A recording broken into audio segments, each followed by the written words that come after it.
მოგესალმებით, მე გახლავართ გივი ჩხარტიშვილი, დიდუბის რაიონის მაჟორიტარი დეპუტატი თბილისის საკრებულოში.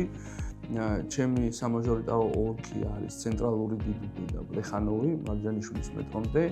ძალიან სასიამოვნოა, როდესაც ემსახურები დედაქალაქს და აკეთებ ბევრ ინფრასტრუქტურულ პროექტს, სოციალურ პროექტს, მდინარე მესაკუთრეთა ანხანაგობის მიმართულებით უამრავ პროექტს.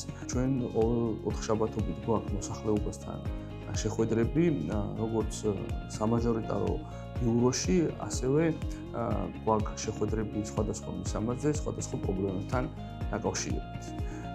ვცდილობთ, რომ მაქსიმალურად დავეხმაროთ მოსახლეობას იმ პროექტების განხორციელებაში, რა პროექტებიც ჭირდებათ მათ და დედაქალაქის ბიუჯეტი მაქსიმალურად არის მორგებული იმ საჭიროებებზე, რაც დედაქალაქში გამოწვევად ითვლება. ეს არის მაგალითად ერთ-ერთი მნიშვნელოვანი ჩვენი რაიონისთვის ძალიან საჭირო პროგრამა ავარიული სახლების ჩანაცვლება, რასთან დაკავშირებითაც ჩვენ აქტიურად მუშაობთ ამ ხანაგობებთან კონკრეტულ მისამართებზე და დღესაც ერთ-ერთი მნიშვნელოვანი შეხვედრა გვაქვს ჩანიშნული ფებრუარის 19 ნოემბერში. მოვედით ჩვენი პრობლემით, ჩემი მეგობრის შვილს სჭირდება და დახმარება. ჯანდაცვის თვალსაზრისით ის დაგვპირდა, რომ ამ ყველაფერს მოაგვარებდა და ჩვენ ამაზე ძალიან ვიღო საერთოდ არ ქონდა. შესაბამისად, დიდ მადლობას ვუხდით ჩვენ მაჟორიტარს.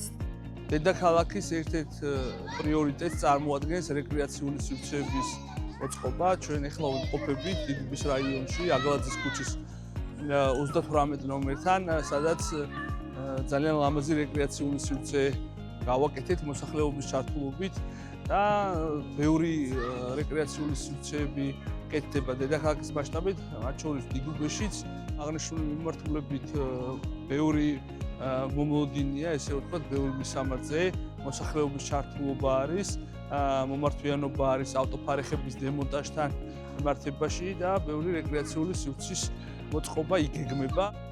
აგაგი წერტილის გამზირზე 155 სკოლის მიმდებარედ მოხდა ავტოფარეხების დემონტაჟი და დღეს ხედავთ თუ როგორი ლამაზი რეკრეაციული სივრცე მივიღეთ. ჩვენ ამავდროულად გვაქვს მიმდინარე ესე იგი მისამართები, სადაც დემონტაჟი უკვე განხორციელდა ავტოფარეხების და უკვე კეთილმოწყობის სამუშაოები იწყება. აგალაძის ქუჩაზე ბევრი პრობლემაა სხვადასხვა სახის და აღნიშნული ქუჩა საჭიროებს რეაბილიტაციას და ამ წლის მანძილზე იგეგმება უკვე რეაბილიტაციის პროცესი, სადაც მიწისქვეშა კომუნიკაციები იქნება შეცვლილი, საპარკინგო სივრცეები იქნება გამოყოფილი, ქვეითებისთვის გადაადგილება, ესე იგი უფრო გამარტივდება და მიენიჭება პრიორიტეტი.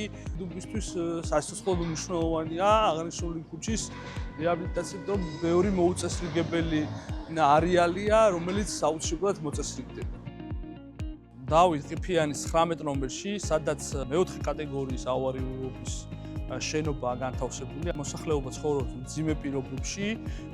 ჩვენ დღეს შევხვდით მოსახლეობას იმ მნიშვნელოვანი პროგრამის შესახებ ინფორმაცია მივაწოდეთ და შევთავაზეთ ჩანაცვლების პროგრამა, რაც მოიცავს იმას, რომ აღნიშნული ფართები იქნება გარემონტებულ მდგომარეობაში გადაცემული მოქალაქეებზე თუ 100%-იანი თანხმობა იქნება აღნიშნული პროექტის განხორციელების ეტაპზე. რა თქმა უნდა, დედაქალაქის მასშტაბით ბევრი ავარიული შენობა ნაგებობაა და ძალიან მნიშვნელოვანი პროგრამაა, ჩანაცვლების პროგრამა, რომელიც სხვადასხვა მისამართებზე უკვე ხორციელდება.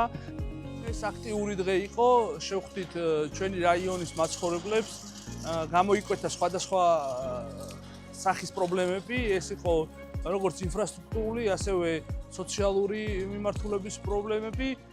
ჩვენ რა თქმა უნდა გარკვეულწილად მოვაგვარეთ გარკვეული საკითხები, თუმცა რჩება პრობლემები, რჩება გამოწვევები ჩვენს რაიონში, რასაც ჩემი მანდატის პერიოდში ვესწრები, რომ მაქსიმალურად ამომწურავად გავცეთ თითოეულ მაგას პასუხი და მოვაგვარო ის პრობლემები, რაც ჩემი რაიონის წინაშე დგას. რა თქმა უნდა, ეს არის შეუქცევადი პროცესი და ჩვენ ყოველთვის მზად ვართ ვემსახუროთ ჩვენ თანამოქალაქეებს.